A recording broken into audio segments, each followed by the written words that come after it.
எங்கள் பரலோக தேவனே, உமக்கு நாங்கள் நன்றி செலுத்துகிறோம். படைத்தவரே, உமக்கு நாங்கள் நன்றி செலுத்துகிறோம். ஒருவராய் பெரிய அதிசயங்களை செய்கிறவரே, உமக்கு நாங்கள் நன்றி செலுத்துகிறோம். எங்கள் அழைத்தவர் உண்மையுள்ளவரே, உமக்கு நாங்கள் நன்றி செலுத்துகிறோம். ஆண்டவரே, எங்களை தெரிந்து கொண்டவரே, உமக்கு நாங்கள் நன்றி செலுத்துகிறோம்.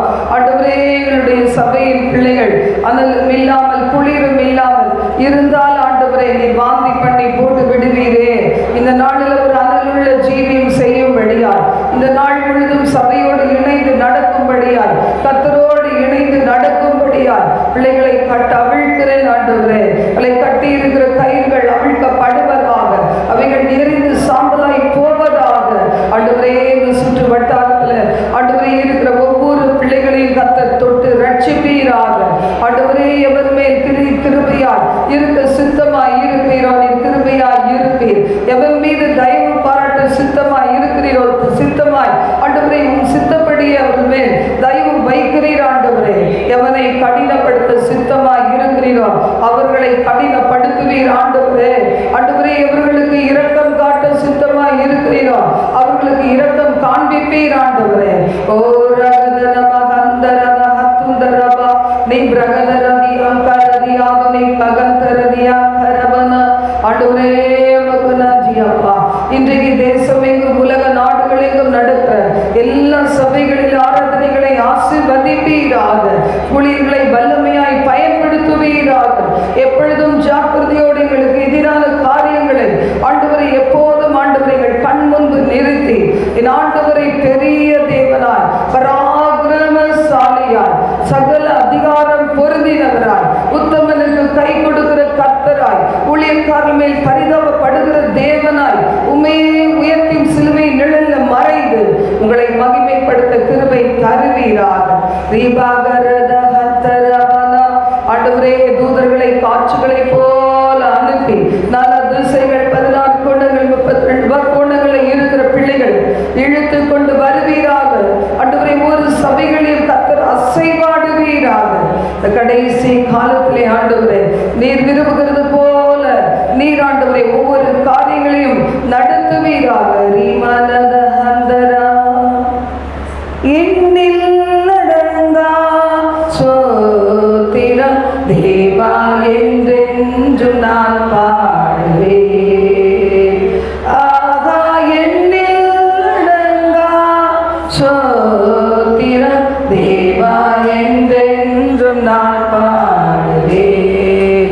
இந்நாள் வரை என் வாழ்விலே, இந்நாள் வரை என் வாழ்விலே நீ செய்த நன்மைக்கே ஆகா என்னில் நடங்கா ஸ்தோத்திரம் தேவா என்றென்று நான் பாடுவேன். வானாதி வானங்கள் யாவும் அதின் கீழுள்ள ஆகாயமும் பூமியில் காண்கின்ற யாவும் கர்த்தர் உம்மை போற்றுமே. ஆகா என்னில் நடங்கா ஸ்தோத்திரம் தேவா என்றென்று நான் பாடுவேன். ஆகா என்னில் நடங்கா ஸ்தோத்திரம் தேவா என்றென்று நான் பாடுவேன். நீர் வாழ்கின்ற யாவும் கடுக்காற்று பனித்தூறலு காட்டிலே வாழ்கின்ற யாவும் கடுக்காற்று பனித்தூறலு நாட்டினில் வாழ்கின்ற யாவும் நாதா உம்மை போற்றுவாரே. ஆகா என்னில் நடங்கா ஸ்தோத்திரம் தேவா என்றென்று நான் பாடுவேன். ஆகா என்னில் நடங்கா ஸ்தோத்திரம் தேவா என்றென்று நான் பாடுவேன். நீரினில் வாழ்கின்ற யாவும்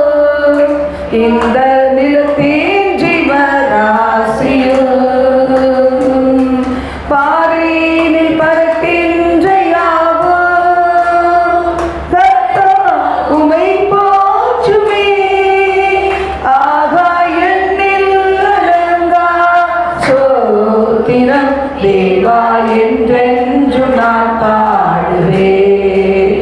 ஆகா எண்ணில் அடங்கா சோத்திரம் தேவா என்றென்று நான் பாடுவேன்.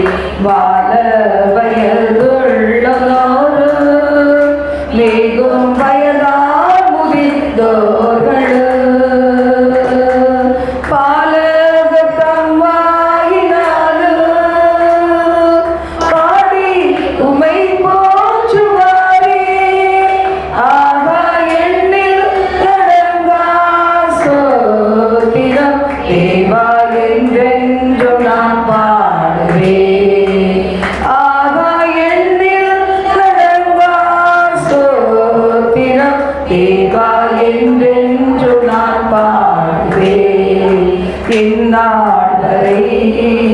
என் வாழ்விலே இந்நாள் வரை என் வாழ்விலே நீ செய்த நன்மைக்கே ஆகா எண்ணில் அடங்கா சோத்திரம் தேவா என்றென்று நான் பாடுவேன். ஹல்லேலூயா. கர்த்தர் நல்லவர். ஹல்லேலூயா, ஹல்லேலூயா. நீர் எங்கள் வாழ்க்கையில செய்த எண்ணி முடியாத நன்மைகளுக்காக கர்த்தரை நன்றியோடு ஸ்தோத்திரிக்கிறோம். ஆண்டவரே, நீர் பரிசுத்தமுள்ள தேவன். ஆண்டவரே, தீமையை பார்க்க மாட்டாத சுத்த கண்ணர், 1000 10,000ங்களில் சிறந்தவர். ஹல்லேலூயா. தொழுகிறோம் எங்கள் பிதாவே, பொழுதெல்லாம் உம்மையுடனே. தொழுகிறோம் எங்கள் பிதாவே, பொழுதெல்லாம் உம்மையுடனே. பரிசுத்த நாமத்துடனே தரிசிப்பதின சரணம் சரணம். தொழுகிறோம்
சரணம் தொழுகிறோம் எங்கள் பிதாவே பொழுதெல்லாம் ஆவி உண்மையுடனே தொழுகிறோம் எங்கள் பிதாவே பொழுதெல்லாம் ஆவி உண்மையுடனே அடியர்களின் அஸ்திபாரம் அறிவு கேட்டாத விசார அடியர்களின் அஸ்திபாரம் அறிவு கேட்டாத விசார கூடி வந்த எம்மனுக்கான கோட கோடிய சரணம் சரணம் தொழுகிறோம் எங்கள் பிதாவே பொழுதெல்லாம் ஆவி உண்மையுடனே தொழுகிறோம் எங்கள் பிதாவே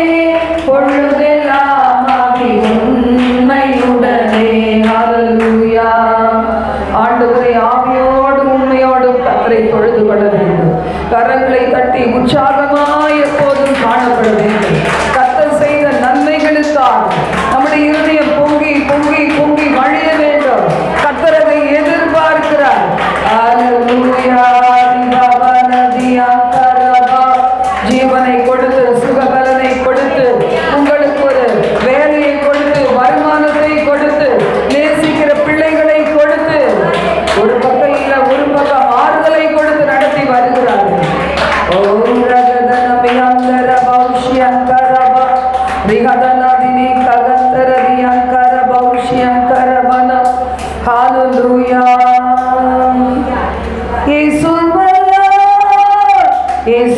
இயேசுவல்லார் இன்பம் மிகத்திலே எங்கும் இல்லையே. இயேசுவல்லார் இயேசுவல்லார் இன்பம் எங்கும் இல்லையே. தந்தை தாயும் உன் சொந்தமானவர்களும் தள்ளிடிலும் நான் தள்ளிடுவேனோ. தந்தை தாயும்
மகிமையும் நம்பிக்கை சந்தோஷமும் மகிழ்ச்சியின் வீணமாகவே அப்போஸ்தலர் ஊழியத்தாலே அதி விசுவாசத்தில் வளர்ந்திருக்கோ.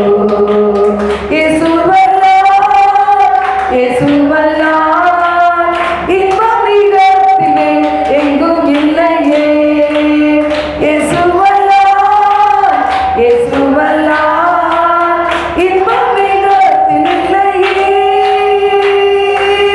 அழுகையின் வெள்ளடப்பவரே ஆடிக்கொண்டான் மழை நிறைக்குமோ.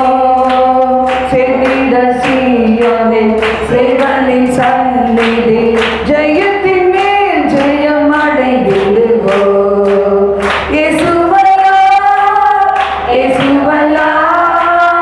இன்பம் மிகத்திலே எங்கும் இல்லையே.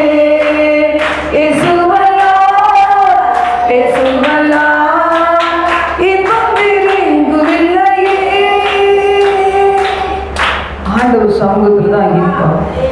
உலகத்தால் கொடுக்க எடுக்க கெடுக்க முடியாத சந்தோஷம், சமாதானம் கர்த்தர் சமூகத்தில் உண்டு.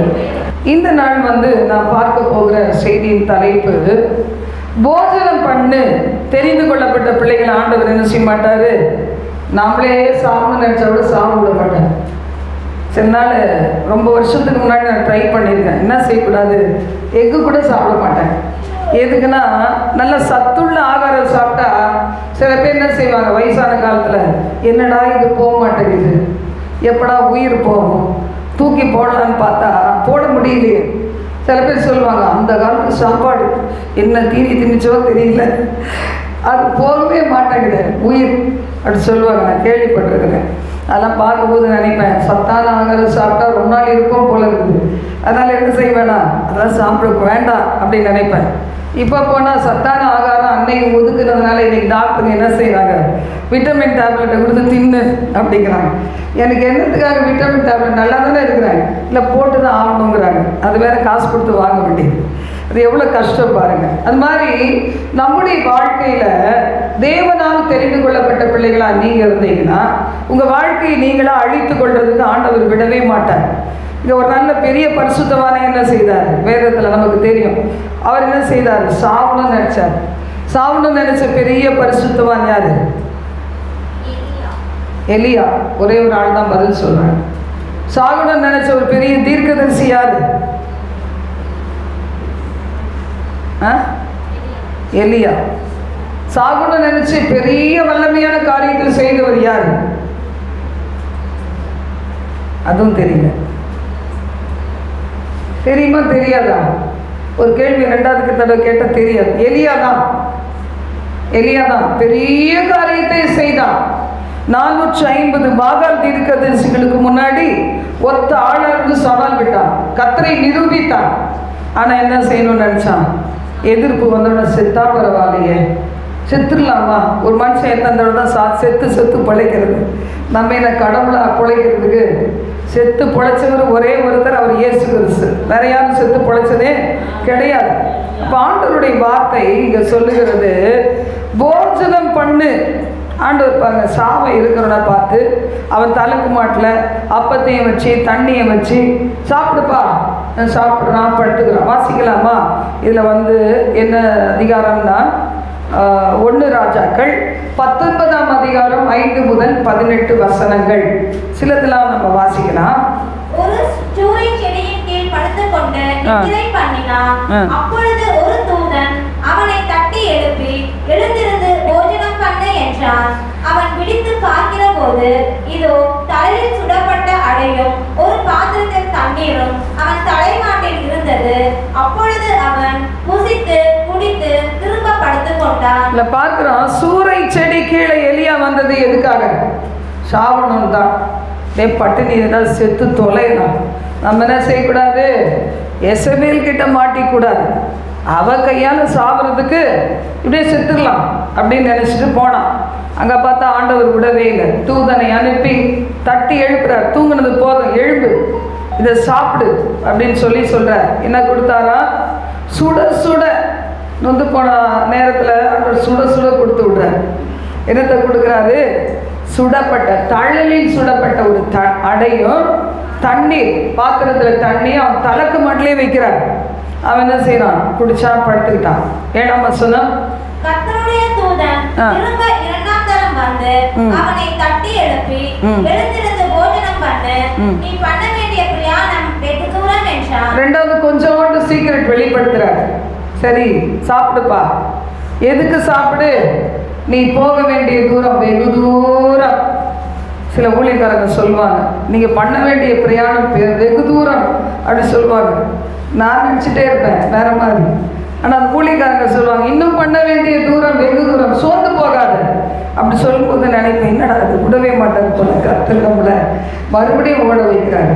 அது மாதிரி தான் இங்கே அவர் சொல்றார், நீ போக வேண்டிய தூரம் வெகு தூரம். 8ஆம் வசனத்தை வாசிப்போம். அப்பொழுது அவன் எழுந்திருந்து புசித்து குடித்து அந்த போஜனத்தின் பலத்தினால் 40 நாள் இரவு பகல் ஒரே பெண்ணும் தேவனுடைய பர்வதம் மட்டும் நடந்து போனான். சாதாரண சாப்பாடு தான், அடையும் தண்ணியும் குடிச்சிட்டு 40 நாள் இரவும் பகலும் தேவனுடைய அந்த ஒரே பெண்ணும் தேவனுடைய பர்வதம் மட்டும் நடந்து போனானாம்.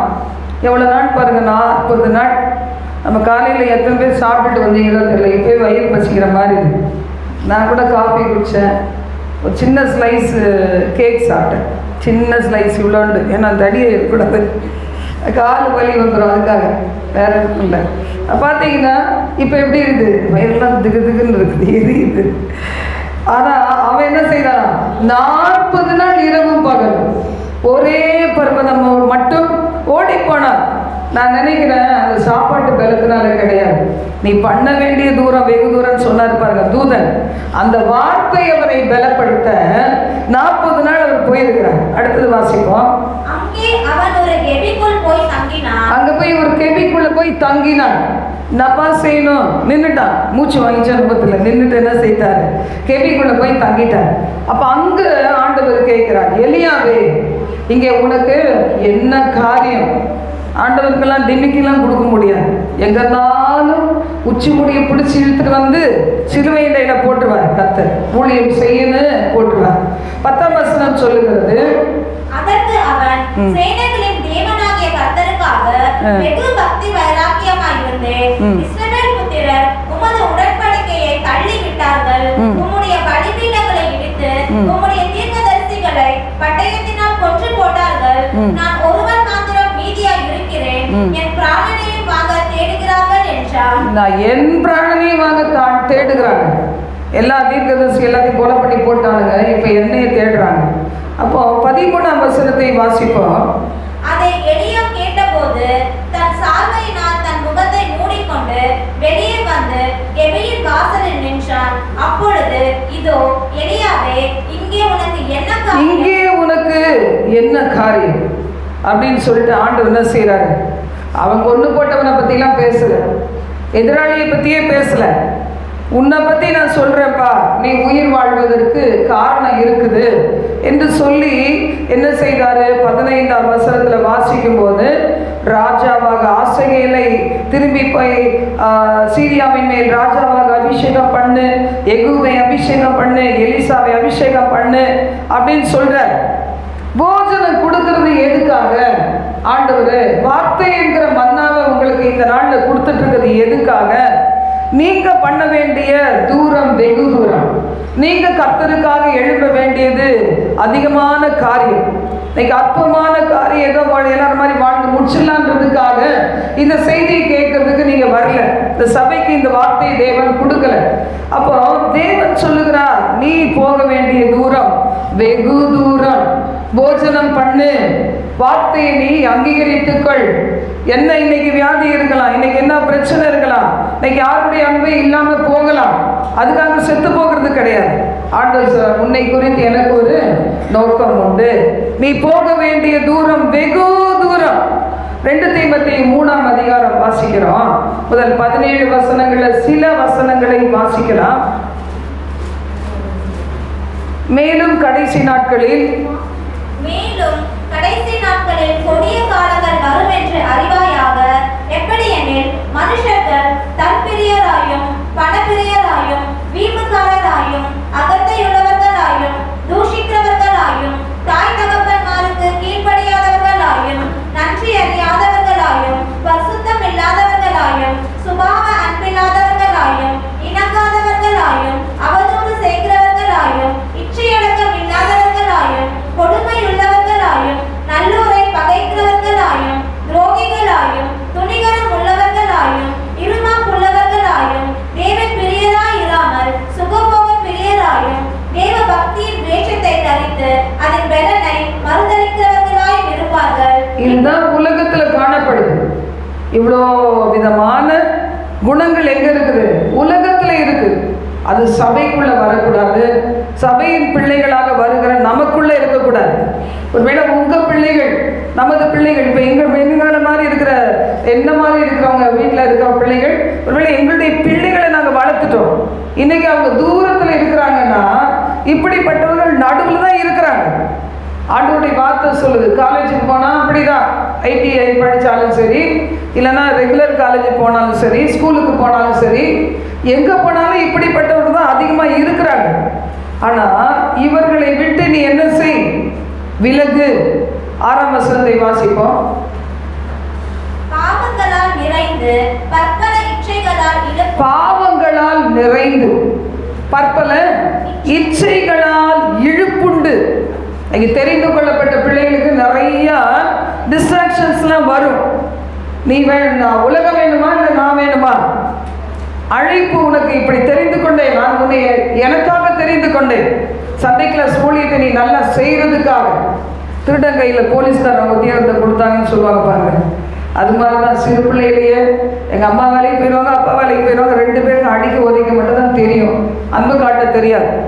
அடியும் உதயம் தான். நாங்கள் என்ன செய்வோம், எங்கள் அம்மா அப்பா போனோம்னா இல்லாத சேட்டை பண்ணுவோம். அதனால தான் ஆண்டவர் என்ன செய்தார், முதல் எனக்கு ஊழியம் கொடுத்தது சண்டே கிளாஸ் ஊழியம் தான். போ, சண்டே கிளாஸ் ஊழியத்துக்கு போ, என்ன பண்ணிட்டு இருக்க நீ அப்படின்னு சொல்லி ஆண்டவர் சொல்லி எனக்கு கொடுத்ததே முதல் ஊழியம் அதுதான். இன்னைக்கு உங்களையும் சில பேர் இருக்கீங்க, என்னென்ன பாவம் எப்படி எப்படி செய்துட்டு இருக்கீங்களோ தெரியாது. உங்களை பார்த்து ஆண்டவர் சொல்றாரு, நீ என்ன செய்ய, நீ அதுக்கு அதை அதிர்ச்சி போடத்தக்கதாக எனக்கு நீ தேவைன்னு ஆண்டவருடைய வார்த்தை சொல்லுது. பாவங்களால் நிறைந்து பற்பல இச்சைகளால் இழுப்புண்டு எப்போதும் கற்றாலும் ஒருபோதும் சத்தியத்தை அறிந்து உணராதவர்களாக இருக்கிற. படிக்கிறீங்களா? நானே படிக்கவா? எப்போதும் கற்றாலும் ஒருபோதும் சத்தியத்தை அறிந்து உணராதவர்களாய் இருக்கிற பெண் பிள்ளைகளுடைய வீடுகளில் இப்படிப்பட்டவர்கள் நுழைந்து அவர்களை வசப்படுத்திக் கொள்கிறார்கள். பெண்கள் தான் ஏமாளிகள் சொல்லிட்டு பார்த்தீங்களா? நான் ஆரம்பத்தில் அப்படிதான் ஒயிட் அண்ட் ஒயிட் போட்டு வந்து பாஸ்டர் இல்லை வெள்ளை புடவை போட்டுட்டு யாராவது சிஸ்டருங்க வந்துட்டா, என்னடா இது புதுசாக இந்த வலசராவாக்க பகுதியில் வீடு கட்டிட்டு வந்திருக்கோம், நம்மையும் தேடி மதித்து வராங்க. ப்ரைஸ்லாம் என் ஹஸ்பண்ட் அலோவ் பண்ண மாட்டாங்க. அந்த வெளியிலே நிற்க வச்சு பேசிட்டு அனுப்பிச்சிடுவோம். ரில் கைட் போட்ட இடம் இருக்கும், அங்கே தான் உட்கார வைக்கணும். அதுவும் தெரியாதவங்களை உள்ளே சேர்க்கக்கூடாது. ஆனால் சிஸ்டர்ஸை நான் சேர்ப்பேன். எனக்கு அப்போல்லாம் அவங்க மேலே ரொம்ப நம்பிக்கை ஜாஸ்தியாக இருந்துச்சு. இப்போ நம்புறது இல்லை, அப்போ நம்பிக்கை இருந்துச்சு. அப்போ அவங்கள கூப்பிட்டு உட்கார வச்சு அவங்க ஜெபம் பண்ணுவாங்க பாருங்கள், கலகமெல்லாம் மூட்டுவாங்க, இல்லாதெல்லாம் சொல்லுவாங்க. அப்போ எவ்வளோதான் பைபிளை வாசித்தாலும் எவ்வளோதான் கற்றாலும் தேவனது தீர்க்கதரிசன வார்த்தைகளை கேட்டாலும் ஒரு சிலருக்கு என்ன வராது, ஒரு அறிவும் இருக்காது. அப்படிப்பட்டவர்களை வீட்டை பார்த்து தான் போவாங்க.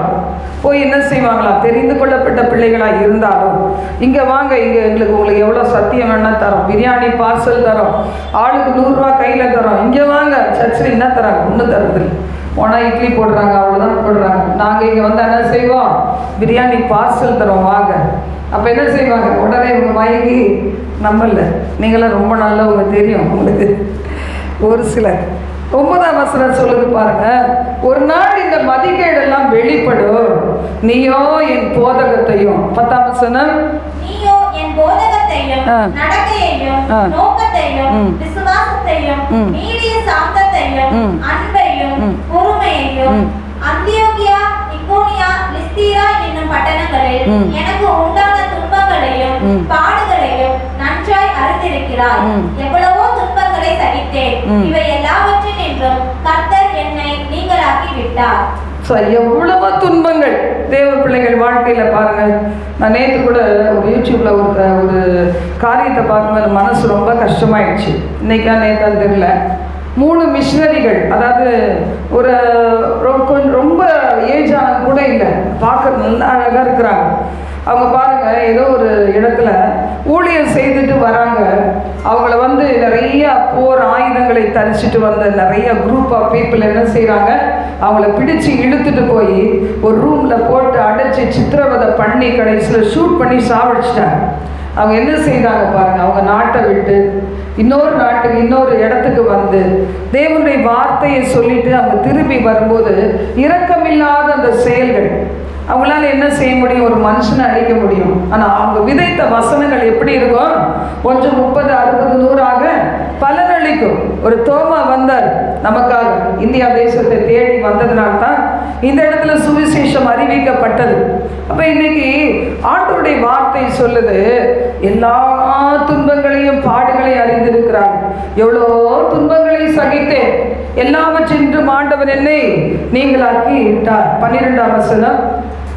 அன்றியும் கிறிஸ்து இயேசுவுக்குள் தேவபக்தியாய் நடக்க மனதாய் இருக்கிற யாவரும் துன்பப்படுவார்கள். ஆண்டவருக்குள்ள அவருக்காக தெரிந்து கொள்ளப்பட்ட லிஸ்ட்ல இருந்து என் தேவன் என்னை கொண்டு செய்ய இருக்கிற காரியம் இவ்வளோ பெருசா இருந்தா ஏன் இந்த துன்பத்தை சகிக்க கூடாது என்று நினைக்கிற பிள்ளைகள் அவர்களுக்கு பார்த்தீங்கன்னா என்ன செய்வாரா? சோதனைகள் எல்லாவற்றிற்கும் விலக்கி காப்பார். எப்படினாலும் வாழ்க்கை ஒரு நாள் பிறந்தோம், ஒரு நாள் சாவ போறோம். பிறந்ததே பிறந்துட்டோம், வாழ்ந்ததே வாழ்ந்துட்டு இருக்கிறோம். எவ்வளோ எதிர்ப்புகளை சந்திக்கிறோம், கர்த்தருக்காக வாழ்ந்து முடிக்கிறோங்கிற ஒரு தீர்மானம் நமக்குள்ள இருக்கணும். அந்த வைராக்கிய வெறி இருக்கணும். அப்படி இருந்துச்சுன்னா இந்த உலகத்துல என்ன செய்ய மாட்டோம், எதுக்குமே நம்ம அசரவே மாட்டோம். இன்னைக்கு ஆண்டவர் சொல்றார், கர்த்தருடைய வார்த்தை எடுத்து வாசி. 16ஆம் வசனம் 17ஆம் வசனத்தை வாசிப்போம். வேத வாக்கியங்கள் எல்லாம் தேவ ஆவியினால் அருளப்பட்டிருக்கிறது. தேவனுடைய மனுஷன் தேறினவனாகவும் எந்த நற்கிரியையும் செய்ய தகுதியுள்ளவனாகவும் இருக்கும்படியாக வேத வாக்கியங்கள் எல்லாம் என்ன செய்யலாம்? தேவ ஆவியினால் அருளப்பட்டு இருக்கிறது. தேவனுடைய மனுஷன் எப்படி இருக்கணும்? தேறினவனாய் இருக்க வேண்டும்.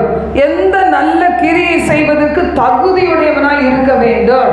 அதுக்காக தான் அது என்ன செய்யுது? உபதேசத்தை கொடுக்கிறது, கடிந்து கொள்ளுதலை கொடுக்கிறது, சீர்திருத்தலை கொடுக்கிறது, நீதியை படிப்பிக்கிறதுக்கு பிரயோஜனம் உள்ளதாய் இருக்கிறது. அப்ப என்ன செய்யணும்? வேதம் வாசிக்க தெரியாதவங்க நல்லா ஜெபிச்சுட்டு வரணும். ஆண்டவரே எனக்காக வார்த்தைகளை கொண்டு பேசும், இந்த நாள் என் கூட பேசும், என்னை விடுவியும், என்னை நிரப்பும், உமக்கு பிரியமில்லாத பாதைகள் வந்து என்னை விடுதலையாக்கும். நம்ம கேட்கறதெல்லாம் என்ன? ஆண்டவரே நான் போறேன், சுகமாகணும், ஜெபம் கிடைக்கணும், எண்ணெய் தண்ணியை ஜெபம் பண்ணி கொடுக்கணும், மூச்சு மேலேயே அடிக்கணும், அப்புறம் அனுப்பணும். அடுத்த வாரம் அதே மாதிரி வருவேன் ஆண்டவரே, அப்போ ஒரு அற்புதம் கிடைக்கணும். ஃபீஸ் கட்டுறதுக்கு காசு இல்லை, அழுகுறேன், சிஸ்டர் ஜெபிச்சாங்க, நான் என்ன செய்யணும்? எனக்கு ஃபீஸு காசு கிடைச்சிடணும். இதான் கேட்குறோம். ஆண்டவரே என்னை தெரிந்து கொண்டீர், என்னை எங்கேயுமே அந்த பக்கம் இந்த பக்கம் விட மாட்டேங்கிறீங்க. எதுக்கு தெரிந்து கொண்டீரோ அந்த நோக்கம் நிறைவேற என்னை ஒப்பு கொடுக்குற ஆண்டவரே. அப்படி சொல்ல ஒரு ஆள் இருக்கீங்களா? யோசித்து பாருங்க. இந்த சபையில் இவ்வளோ பேர் இருக்கிறோம், அதுலாம் கேட்டுட்டு இருக்கிறாங்க. யாராவது ஒரு ஆள் என்னை ஆண்டவரை சிருஷ்டித்ததுடைய நோக்கத்தை நிறைவேற்றும், எதுக்காக என்னுடைய வாழ்க்கையில என் இஷ்டத்துக்கு விடாம நீங்களே பிராக்கெட் போட்டு அழகா நடத்துறீங்களே, அது அழகுன்றது நம்ம பின்னாடி தான் கண்டுகொள்ள முடியும். இல்லைன்னா எப்படி ராத்திரமாய் வரும். ஆண்டவர் என்ன ஆண்டவரை இப்படி போட்டு நடத்துறீங்களே, கொஞ்சம் மென்மையாய் நடத்தக்கூடாதா? பட்ட பாடெல்லாம் போதும், மென்மையாய் நடத்துங்க. நம்ம அப்படிதான் ஜெபிச்சுட்டு இருக்கோம் பாருங்க, நம்ம குடும்பத்துக்காக மென்மையாக நடத்துங்கப்பா. பட்ட அடியெல்லாம் போதும். எவ்வளோ அடிப்பட்டுட்டாங்க எங்கள் பிள்ளைங்க, எங்கள் குடும்பம். ஆனால் ஆண்டவரை மென்மையாக நடத்த நம்ம என்னமோ ஆண்டவருக்கு லெசன் எடுப்போம். அவர் என்ன சொல்றார்? ஞானிகளை அவர்களுடைய தந்திரத்தில் படிப்பேன்னு சொல்றார். அது அவர் கையில் இருக்குது. யோவான் 4ஆம் அதிகாரம் 23 முதல் நம்ம வாசிக்கும் போது கூட வாசிக்கலாம். யோவான் 4:23 முதல் 42. உண்மையாய் தொழுது கொள்ளுகிறவர்கள் பிதாவை ஆவியோடும் உண்மையோடும் தொழுது கொள்ளும் காலம் வரும். உண்மையாய் தொழுது கொள்ளுங்கள். எப்படி தொழுது கொள்ளணுமா? ஆவியோடு உண்மையோடு. அப்படின்னா ஈன்ற பண்றது கிடையாது. எல்லாரும் ரோட்ல ஒழுங்கா போயிட்டு இருப்பாங்க, அங்க போய் இருந்துட்டு கையை வைத்து சோத்திரம் அல்ல இல்லையா அல்ல இல்லையா, அப்படி கிடையாது. ஆண்டவரை தொழுது கொள்றதுக்கு ஒரு இடம் இருக்கு. கதை அடைச்சிட்டு கூட தொழுது கொள்ளலாம். ஆலயத்துக்கு வந்தால் தொழுது கொள்ளலாம். வெளியே போய் ரோட்டில் நின்றுட்டு நான் ஆண்டவரை தொழுது கொள்ளுறேன்னு ஆக்ஷன் பண்ணக்கூடாது. பார்த்துருக்கீங்களா? சில பேர் ஆக்ஷன் பண்ணுவாங்க, எல்லா இடத்துக்கும் எல்லா புடவையும் கட்டுவாங்க. ஆனால் சில நேரத்தில் பார்த்தீங்கன்னா சம்மந்தமே இல்லாத இடத்துக்கு வெள்ளை புடவை கட்டிட்டு போய் நிற்பாங்க. அப்போ என்ன நினைப்பாங்க? நாங்கள் தான் பெரிய பரிசுத்தவான் வந்திருக்கிறோம்.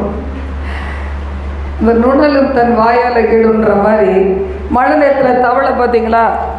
மழை நேரத்தில் தவளை என்ன செய்யும்? சத்தம் போட்டு பாருங்க. அப்போ அங்கே இருக்கிற பாம்புக்கெல்லாம் வேட்டை தான் என்ன செய்யும்? இங்கே தான் இருக்கிறியா? அதனால சலசலன்னு கத்தினே இருக்கும். கடைசியில் இது கத்துல அது ஒரு போட்டு அது சாப்பிட்டுட்டு போயிடும், நமக்குன்னு ஒழுகிட்டு போயிடும். இன்றைக்கி அது மாதிரி தான் நிறைய பேர் எந்த காரியம் நான் ரொம்ப ஷோ பண்ணுறது பாருங்க. ஷோவில் தான் அடியே வாங்குறது. சில பேர் வீட்டில் வந்து என்ன ஒரு பொருள் வாங்கினா கூட ஷோ பண்ணுவாங்க.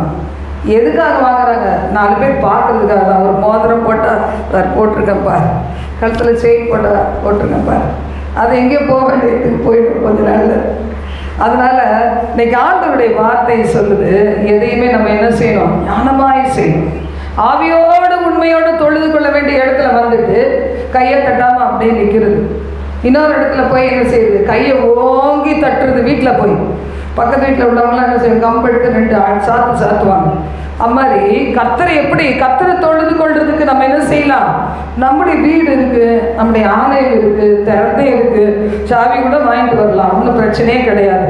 அப்போ ஆண்டவர் சொல்றார், தம்மை தொழுது கொள்ளுதல், ஆவியோடு உண்மையோடு தொழுது கொள்ளுகிற காலம் இப்பொழுது இருக்கிறது.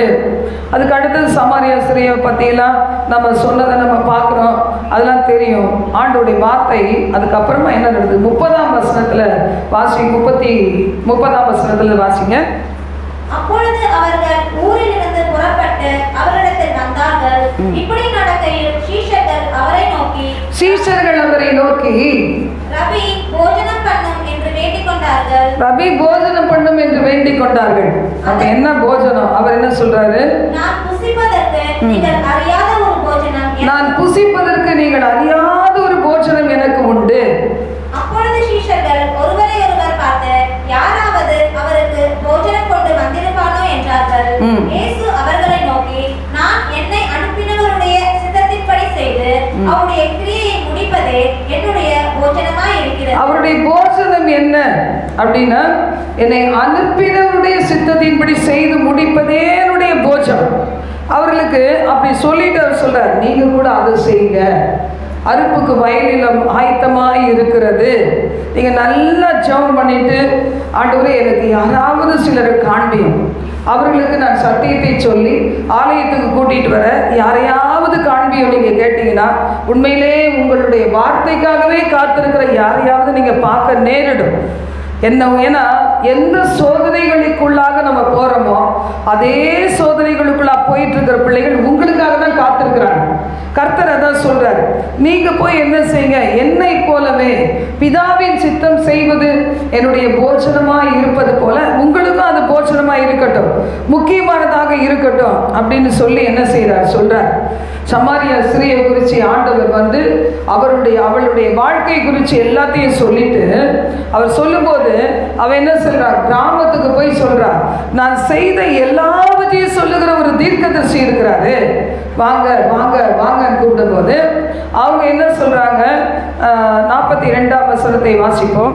அந்த ஸ்திரியை நோக்கி, உன் சொல்லி நிமித்தம் அல்ல, அவருடைய உபதேசத்தை நாங்களே கேட்டு அவர் மெய்யாய் கிறிஸ்துவாகிய உலக இரட்சகர் என்று அறிந்து விசுவாசிக்கிறோம் என்றார்கள். உன்னுடைய சொல்லி நிமித்தம் அல்ல, நாங்களே அவருடைய உபதேசத்தை கேட்டோம். இங்க ஒரு நாள் கேட்குறீங்க உபதேசத்தை, வீட்டுக்கு போய் தினம் படிக்கணும், தினம் கர்த்தர் கற்று தருவார். அப்போ அது நிமித்தம் நீங்க என்ன அறிந்து கொள்ள முடியும்? மெய்தேவனாகிய கிறிஸ்து உலக இரட்சகர் என்பதை அறிந்து கொள்ள முடியும். அப்போஸ்தலர் 9ஆம் அதிகாரம் 17 முதல் 22 வசனங்களில் கூட நம்ம வாசிக்கும் போது இங்க பார்க்கிறோம், அனனியா என்ன செய்யறாரு? சவுலுக்கு ஜெபம் பண்ணி கைகளை வைத்து ஜெபிக்கிறாரு, பரிசுத்த ஆவியினால் நிரப்பப்பட்டார். அந்த மாதிரி அவருடைய கண்களில் நல்ல பார்வை கிடைத்தது. இதுக்கு பிறகு அவர் செய்தது என்ன? 18ஆம் வசனம். உடனே அவன் கண்களிலிருந்து செதில்கள் போன்றவைகள் விழுந்தது, அவன் பார்வையடைந்து எழுந்திருந்து ஞானஸ்நானம் பெற்றான். பின்பு அவன் போஜனம் பண்ணி பலப்பட்டான். ஆண்டவர் சந்திச்ச உடனே, ஆண்டவர் அற்புதம் செய்த உடனே இந்த சவுல் என்ன செய்தார்? ஞானஸ்நானம் பெற்றான். ஏன்னா அவனுடைய கண்ணில் இருந்த அந்த கண் செதில்கள், மீன் செதில்கள் போன்றதெல்லாம் கீழே விழுந்துருச்சு. இன்னைக்கு கண்ணை அடைச்சிருக்கு. பிரபஞ்சத்தின் அந்தகார லோகாதிபதி ஒரு சிலருடைய கண்களை அடைச்சிட்டதுனால என்ன செய்ய முடியல? இயேசுவை ரட்சகரா பார்க்க முடியல, ஆண்டவருடைய வார்த்தைகளுக்கு செவி கொடுக்க முடியல. அப்போ இந்த இடத்துல சவுல் அந்த பார்வையை பெற்றவுடனே அவன் என்ன செய்தான்? ஞானஸ்நானம் பெற்றான், போஜனம் பண்ணினான். உடனே அப்பம் பிட்டு கொடுத்துருப்பாங்க திருவிருந்து. அந்த நாளில் என்ன செய்வான்? சபையில் சேர்த்து கொள்ளுகிறதுக்கு அடையாளமாக ஞானஸ்நானம் பெற்று திருவிருந்து பெற்று அவங்க ஐக்கியமாவாங்க. அப்போ போஜனம் பண்ணி பலப்பட்டான், இல்லை வார்த்தைகளை ஏற்றுக்கொண்டதுனால அவன் பலப்பட்டிருப்பான். அவன் உடனே செய்தது என்ன? 19ஆம் வசனம் 19 முதல். பின்பு அவன் போஜனம் பண்ணி பலப்பட்டான். சவுல் தமஸ்குவில் உள்ள சீஷருடனே சில நாள் இருந்து தாமதமின்றி கிறிஸ்து தேவனுடைய குமாரன் என்று கிறிஸ்து தேவனுடைய குமாரன் என்று தாமதமின்றி அவன் என்ன செய்தான்? ஆலயங்களிலே பிரசங்கித்தான். எல்லாருக்கும் ஆச்சரியமாயிடுச்சான். அப்போ வார்த்தைகளிலே பலப்படும் போது தானா கனியுள்ள ஜீவியம் வந்துடும். வார்த்தைகளுக்கு செவி கொடுக்கும் போது, வார்த்தைகளுக்கு கட்டுப்படும் போது, அது என்ன செய்ய கீழ்ப்படியும் போது தானாவே பாருங்க. அப்போ அந்த சவுல் மூலம் வந்த ஆசீர்வாதம் எப்படி இருந்தது? அப்போஸ்தலர் 16:25 முதல் 34 நமக்கு நல்லா தெரியும். அந்த பவுலும் சீலாவும் என்ன செஞ்சாங்க? சிறைச்சாலையிலே அடைக்கப்பட்ட போது அவர்கள் துதித்து பாடும்போது என்ன செய்தா? சிறைச்சாலையின் கதவுகள் வாசிங்க. உடனே சில கதவுகள் எல்லாம் திறவுண்டது, எல்லாருடைய கட்டுகளும் கலன்று போயிற்று. சிறைச்சாலைக்காரன் நித்திரை தெரிந்து பார்க்கிறான். அங்க அடைக்கப்பட்டவங்க யாருமே இல்லை. உடனே செத்தாக போயிடலாம், பட்டயத்தை உருவி கொலை செய்து கொள்ள போகிறான். அப்போ நீ ஒன்றும் செய்து கொள்ளாது, நாங்கள் இங்கேதான் இருக்கிறோம் என்று சொன்ன உடனே அவங்க பவுலுக்கும் சீலாவுக்கும் முன்னாடி வந்து நடுங்கி விழுந்து, இத்தனை வல்லமையுள்ள ஜீவனுள்ள தேவன் இருக்கிறாரா? இத்தனை பாடுகளுக்கு நடுவில் துதிக்கிறீங்களே, அந்த துதிக்க செய்கிற ஒரு கர்த்தர் இருக்கிறாரா? நீங்க துதிச்சீங்கன்னா இவ்வளவு பெரிய அற்புதம் நடக்குமா? உடனே அவங்க என்ன செய்தாங்க? ஆண்டவமாரே, ரட்சிக்கப்படுவதற்கு நாங்கள் என்ன செய்ய வேண்டும் அப்படின்னு சொல்லி அந்த ராத்திரியிலே அவங்க குடும்பமாக ஆண்டவராகிய கர்த்தரை ஏற்றுக்கொண்டு ஞானஸ்நானம் பெற்று அதுக்கப்புறம் என்ன செய்தாங்களா? அவங்க வாசிப்போம் 33ஆம் வசனம். மேலும் ராத்திரியில் அந்நேரத்தில் தானே அவன் அவர்களை அழைத்து கொண்டு போய் அவர்களுடைய காயங்களை கழுவினான். அவனும் அவனுடையவர்கள் அனைவரும் உடனே ஞானஸ்நானம் பெற்றார்கள். சத்தியம் அறிஞ்சப்புறம் ஞானஸ்நானம் பெறாதவங்கள யாரு? இன்னும் அவங்க கண்ணில் மீன் செதில் விடலை, அப்படிதானே? ஏதாவது சாக்கு போக்கு, ஐயோ நான் ஒருவேளை பின்மாறி போயிட்டா. சில வாலி பையனுக்கு சொல்லுவாங்க, கல்யாணம் பண்ணிட்டு ஒருவேளை அவளுக்கு நான் உண்மையாக இல்லாமல் போயிட்டா, அதனால் கல்யாணமே பண்ணாமல் இருக்கிறேன். இப்படியும் ஒரு சில சொல்லுது. ஒருவேளை அவன் என்னை விட்டு போயிட்டா, நான் அவளை விட்டுட்டு போயிட்டேனா? இப்போ இருக்கிற காலம் அப்படி இருக்குது. அதோட என்ன செய்யலாம்? சும்மாவே இருந்துக்கலாம் போடுறது, எதுக்குடா பம்பு? அது மாதிரி இருக்குது கதை. வரீங்க, உட்காரீங்க, வார்த்தையை கேட்குறீங்க, எல்லாம் செய்கிறீங்க, ஆனால் என்ன செய்யறதில்ல? ஞானஸ்நானம் பெறுறது இல்லை. ஞானஸ்நானம் பெற்றார்கள் என்று வேதம் சொல்லுது. உடனே அவங்களுடைய எல்லாரோட சேர்ந்து சந்தோஷமா இருந்தாங்களாம். அப்போ இந்த போஜனம் பண்ணுகிறது, பலப்படுறது, போஜனங்கிறது நம்முடைய சரீரத்துக்கு ரொம்ப அவசியம். அதே மாதிரிதான் ஆவிக்குரிய வாழ்க்கையில வார்த்தை அவசியம், தேவ சித்தம் செய்வது அவசியம், ஞானஸ்நானம் பெறுவது அவசியம். அப்போ ஆண்டவர் சொல்றார், இதுக்குதான் உன்னை தெரிந்து கொண்டேன். சங்கீதம் 133 முதல் 3 வசனங்கள் சொல்லுது. சகோதரர்கள் ஒருமித்து வாசம் பண்ணுகிறது எத்தனை நன்மையும் எத்தனை இன்பமும் ஆனது. பிள்ளைங்க வளர வளர ஆவிக்குரிய பிள்ளைகளோட கனெக்ஷன் பண்ணி விடணும். நிறைய பேர் யூத் கேம்புக்கு போகணும்னு ஆசையா இருப்பாங்க. அங்கே யாருமே கண்டுக்க மாட்டாங்க. ஆனால் என்ன செய்யலாம்? யூத் கேம்பில், நிறைய யூத் கேம்பில் பாருங்கள், ஆயிரக்கணக்கில் வருவாங்க. அதுக்கு யாராவது மேய்க்கிறதுக்கு ஒரு ஆள் இருந்தால் தான் அதுக்கு மேய்ச்சி கீச்சு ஒழுங்காக கொண்டு வரலாம். மேய்க்கிறதுக்கு ஆள்னா அங்கேயே எல்லாம் செலக்ட் ஆகி எல்லாம் முடிச்சிடும், கதையை முடிச்சிடும். இன்னைக்கு உலகம் அப்படி தான் இருக்குது பாருங்கள். ஆண்டவருடைய பிள்ளைகள், ஆவிக்குரிய பிள்ளைகள் சபையோடு இணைந்து, அந்த சபையில் பரிசுத்தம் இருந்தால் அந்த இடத்துல என்ன செய்யணும்? இணைந்து இருக்க வேண்டும். சங்கீதம் 133 வாசிங்க. ஹல்லேலூயா. இதோ சகோதரர் ஒருமித்து வாசம் பண்ணுகிறது எத்தனை நன்மையும் எத்தனை இன்பமும் ஆனது. அது ஆரோனுடைய சிரசின் மேல் ஊற்றப்பட்டு அவனுடைய தாடியிலே படுகிறது, அவனுடைய அங்கிகளின் மேல் இறங்குகிறதுமான நல்ல தைலத்துக்கும் எர்மோன் மேலும் சீயோன் பர்வதங்கள் மேலும் இறங்கும் பனிக்கும் ஒப்பா இருக்கிறது. நம்ம இந்த இடத்துல வந்து உட்கார்ந்துருக்கோம் பார்த்தீங்களா? நம்ம மட்டும் கர்த்தரை ஆராதிக்கிறதுல உள்ள மகிமை, அதோடைய உண்மையை புரிஞ்சுக்கிட்டோன்னு வச்சுக்கோங்களேன், எவ்வளோ சந்தோஷமா இருக்கும். டைமே பார்க்க மாட்டேன். என்ன 9:05 ஆயிடுச்சு, நான் கட்டாயமாக முடிச்சிடுவேன். 7:15 தொடங்குவோம், 9:15 முடிச்சிடுவோம். நீங்கள் போனால் சரி, நீங்கள் மட்டும் போக மாட்டேங்கிறீங்க. நான் கீழே இறங்கி போகும்போது 11 மணி ஆகுது, காலையில் 11 மணி ஆகும். என்னைய சீக்கிரம் விடுறதில்ல ஆமத்தத்தில். அப்படின்னா இப்போ எப்படி இருக்கு? ஐயோ கஷ்டமாக இருக்கு. நின்றுட்டு சொல்கிற எனக்கு எப்படி கஷ்டமாக இருக்கும் பார்த்தீங்களா? தேவனுக்காக தான். அப்போ இதில் நம்ம வாசிக்கும் போது என்ன செய்ய சொல்லப்பட்டிருக்கு? சகோதரர்கள் சகோதரிகள் இன்னைக்கு கிறிஸ்துவுக்குள் ஒருமனப்பட்டு வரும்போது அங்கே இருக்கிற நன்மை, இன்பம், ஆசீர்வாதம், அபிஷேகம் எல்லாமே விலையேற பெற்றது. அதை உணர்ந்துட்டோம்னா நம்ம எப்படி இருப்போம்? சந்தோஷமா இந்த இடத்துல இருப்போம். ஆண்டவர் சொல்ற, போஜனம் பண்ணு, நீ போக வேண்டிய தூரம் வெகு தூரம், உன்னை பயன்படுத்த போகிற காரியம் மிகவும் அதிகமானது, அற்புதமானதுன்னு சொல்றார். அப்படி எழுந்து நின்று நம்மளை ஒப்பு கொடுக்கலாமா? ஆண்டவர் எந்த வயசு உள்ள பிள்ளைகளையும் கர்த்தர் என்ன செய்வார்? பயன்படுத்துவார். அதனால்தான் நம்ம அடுத்த மாதத்துலேருந்து பைபிள் கிளாஸ் இருக்குது. பாஸ்டர் பிரேம்குமார் அவங்க வருவாங்க, சொல்லிக் கொடுப்பாங்க, அவங்க பேர்லாம் கொடுத்துட்டு போங்க.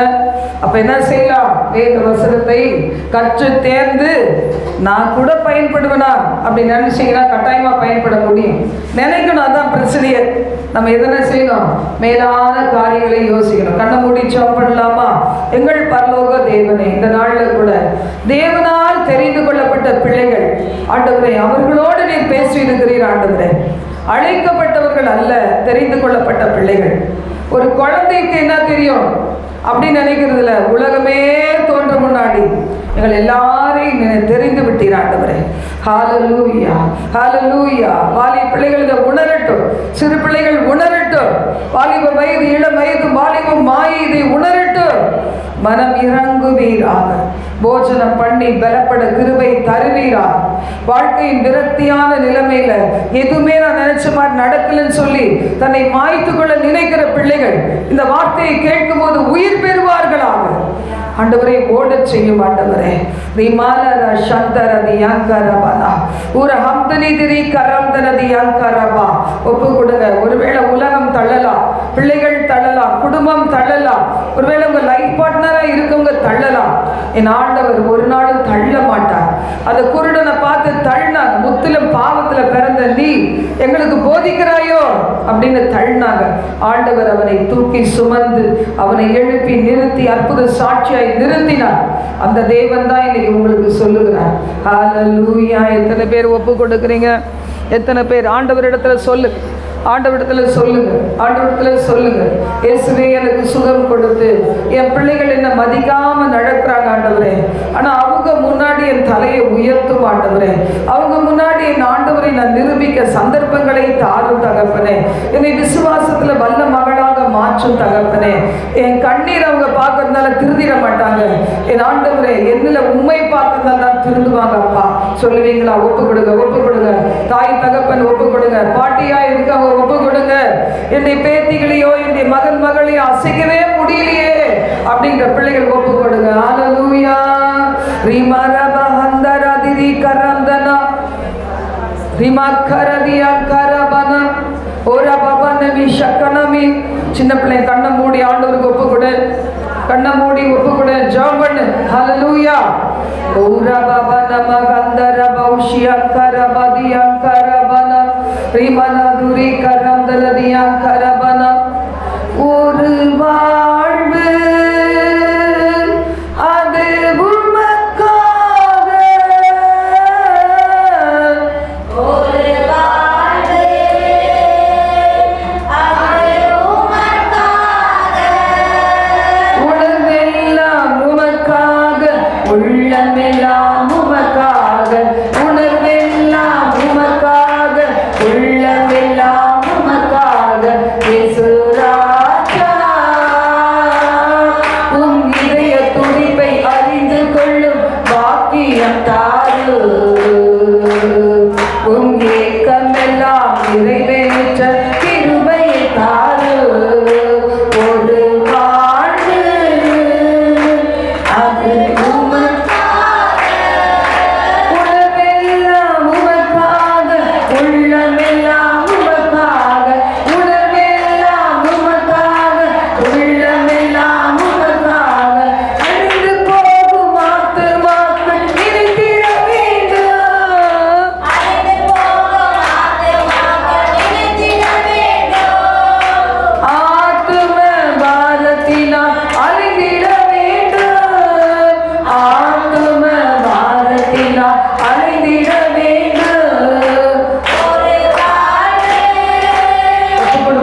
அறிந்து கொள்ள கிருபையை தாரு ஒரு வாழ்வு.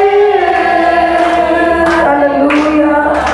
ஒரே ஒரு வாழ்வு உமக்காக அர்ப்பணிக்கிறப்பா. பூட்டப்பட்ட அறைக்கதவுக்கு பின்னாடி நின்று அழுதுட்டு இருக்க மாட்டேன்ப்பா. இதை கதவை அடைத்து கொண்டிருக்கிற பிள்ளைகளுக்காக அழுது கொண்டு வாழ மாட்டேன்ப்பா. உங்களை நோக்கி பார்த்து பிழைப்பேன் ஆண்டவரே, ஓடுவேன் ஆண்டவரே, பலப்படுவேன் ஆண்டவரே, வார்த்தைகளுக்கு கீழ்ப்படிவேன் ஆண்டவரே, உம் சித்தம் செய்வேன் ஆண்டவரே. நான் உங்களிடத்துல இழுத்து கொள்ளப்படும்போது எங்கள் குடும்பத்தை நீ இழுத்துக் கொள்ளுவீர், உன் பக்கமாக இழுத்துக் கொள்ளுவீர். என்னை வெறுக்கிற பகைக்கிற பிள்ளைகளை உன் பக்கமாக இழுத்துக் கொள்ளுவீர். நான் நம்மை நம்புகிறேன் ஆண்டவரே, விசுவாசிக்கிறேன். மது கரத்தில் நான் என்னை அர்ப்பணித்து விட்டேன் என்று சொல்லி யாரெல்லாம் தங்களை அர்ப்பணித்தாங்களோ இயேசுவா, அவங்களை எல்லாம் ஏற்றுக்கொண்டு அணைத்து கொண்டு ஆறுதல் படுத்தி ஆசீர்வதித்து தேவைகளை சந்தித்தவர்களை முகங்களை பிரகாசமடைய செய்வீராக. நீ என்னால் மறக்கப்படுவதில்லை என்று அணைத்துக் கொள்ளும். ஆசீர்வதியும் இயேசுவின் மூலம் பிதாவே. ஆமென். ஆமென்.